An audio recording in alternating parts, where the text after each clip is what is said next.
Assalamualaikum and hello, I'm Eileen from CE1 and I'll be presenting about a specific chemical reaction process that occurs in our daily life, and I'll also be proposing a suitable type of reactor that closely represents the chosen process.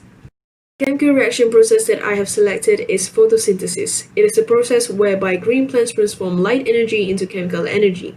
In plant photosynthesis, the energy of light is used to drive the oxidation of water, producing oxygen gas, hydrogen ions, and electrons.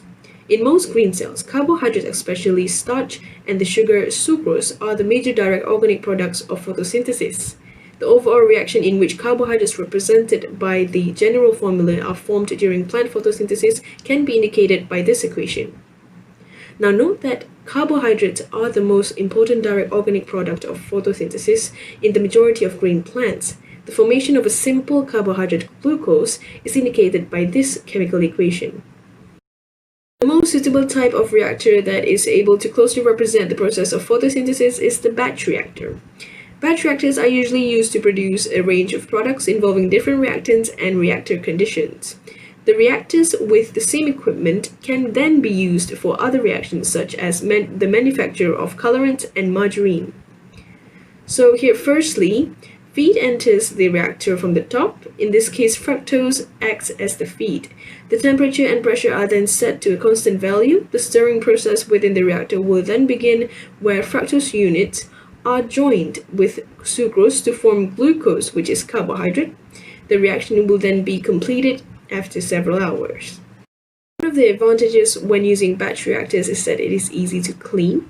It's also good for producing small amounts of products while still being in testing phase. It's versatile as it can be used to make many different types of products consecutively. And lastly, large and high conversions can be obtained by leaving the reactants in the reactor for extended periods of time. Now, one of the disadvantages is the long downtime for cleaning, which leads to periods of no production. Hence, it's time-consuming and not cost-effective. Next, high cost of manual labor per unit of production because everything is done manually.